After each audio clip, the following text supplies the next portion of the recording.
Have you ever noticed how your mind can turn a perfectly ordinary moment into the beginning of a disaster? You send the message, and when the reply doesn't come immediately, your thoughts don't stay neutral. They race ahead. Maybe they're upset with you. Maybe you said something wrong. Maybe the relationship is already falling apart. You get called into your manager's office, and before you've even stood up from your chair, you've imagined losing your job. A loved one says, "Can we talk later?" And your heart quietly prepares for bad news before anything has actually happened. If this sounds familiar, you might think you're simply a negative person. Maybe you've even accepted that this is just how your brain works. But what if that's not the real story? What if constantly expecting the worst isn't negativity at all? What if it's something much older, something your mind learned to do long before you realized it was happening? Because the strange truth is that your brain may not be trying to make you miserable. It may be trying to protect you. And once you understand what it's protecting you from, you'll begin to see your own thoughts differently. The very habit that feels like your greatest weakness may actually be an old survival strategy that has simply outlived its original purpose. The habit of expecting the worst rarely arrives dramatically. It slips into your life so quietly that you begin to mistake it for common sense. You tell yourself you're just being realistic. You prepare for disappointment because it feels responsible. You imagine every possible problem because you believe that's how careful people stay safe. From the outside, it can even look like intelligence. You're the person who always has a backup plan. You think several steps ahead. You rarely seem surprised because you've already imagined every possible outcome before anyone else has. But inside, something very different is happening. Your mind rarely allows you to fully enjoy good moments because every piece of happiness comes with an invisible warning label. When life feels peaceful, another voice quietly asks, "How long will this last?" When someone shows kindness, another thought whispers, "Don't get too comfortable." When something finally starts going well, part of you immediately begins searching for the hidden catch. You might receive good news and feel relieved for only a few seconds before your attention shifts toward everything that could still go wrong. Over time, this process becomes so automatic that you stop noticing you're doing it. It no longer feels like worrying, it simply feels like thinking. Imagine someone receiving the opportunity they've dreamed about for years, a promotion, acceptance into a university, or the chance to begin a meaningful relationship. Instead of feeling excitement, their first instinct is to imagine failure. They picture themselves disappointing everyone. They convince themselves they aren't qualified enough. They begin preparing for rejection before anything has actually happened. Nothing in reality has gone wrong, yet emotionally they're already living inside a future filled with disappointment. Their body reacts as though the imagined event is already real, and that imagined future begins stealing the joy of the present. This pattern doesn't stay confined to life's biggest moments. It quietly spreads into ordinary routines. You hesitate before answering your phone because you're already expecting difficult news. You postpone opening emails because part of your mind assumes they'll contain criticism or problems. You avoid checking your bank account, your test results, or even social media notifications because uncertainty itself has started to feel threatening. Even during peaceful weekends or vacations, your mind struggles to relax completely. Somewhere in the background, your nervous system remains alert, waiting for something to interrupt the calm. It's as if an alarm has been switched on inside you, but no one remembers where the switch is. As this pattern repeats over months and years, it begins changing more than your thoughts. It begins changing your identity. You stop seeing yourself as someone who occasionally worries and start believing you are simply an anxious person. You tell yourself this is just your personality.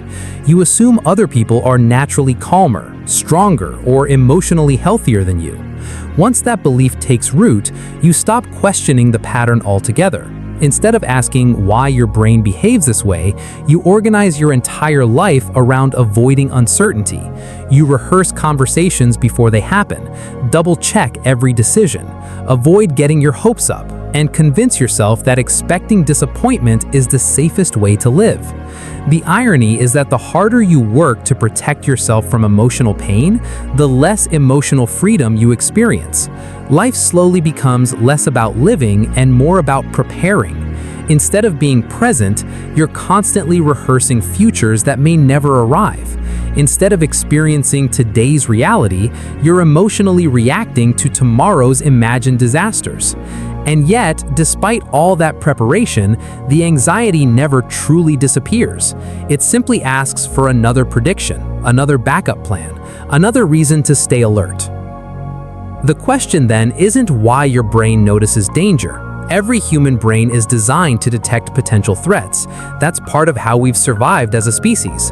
The real question is why your brain has started treating uncertainty itself as if it were the danger. Because once uncertainty begins to feel unsafe, expecting the worst no longer feels like a habit or a choice. It feels like survival. And understanding how your mind learned that lesson is the first step towards seeing yourself and your thoughts in an entirely different light. At first, it might seem obvious that your brain expects the worst because you're naturally anxious, but psychology suggests something much deeper. Most persistent thinking patterns don't appear out of nowhere. They develop because at some point in your life, they served a purpose. The human brain is constantly learning from experience, especially experiences that involve uncertainty, emotional pain, or unexpected disappointment.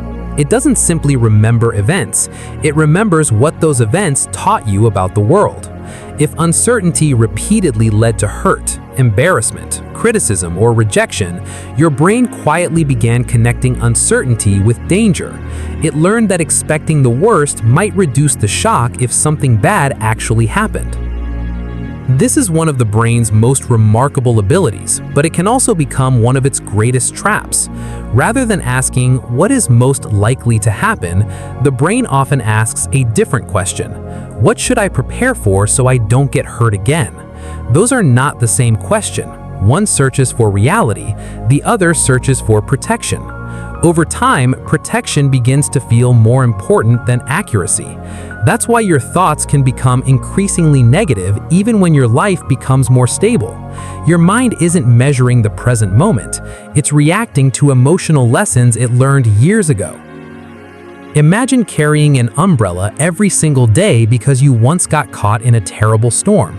At first, it makes sense. The umbrella protects you. But eventually, you stop checking the weather altogether. You carry it even when the sky is perfectly clear because the memory of the storm has become stronger than the evidence in front of you. This is remarkably similar to what happens inside the mind. Your worst-case thinking becomes an emotional umbrella. It doesn't mean disaster is coming, it means your brain has learned that being prepared feels safer than being surprised. Neuroscience offers another piece of the puzzle. The brain is designed to detect potential threats faster than potential rewards. This tendency, often called the negativity bias, helped our ancestors survive in dangerous environments. Missing a reward was usually inconvenient, but missing a threat could be fatal. As a result, the brain became highly efficient at noticing signs of danger, even subtle ones. The problem is that the modern brain often applies this ancient survival system to emotional situations. A delayed text message, an unread email, a change in someone's tone of voice, or an uncertain future can activate the same alarm system that once helped humans avoid physical danger.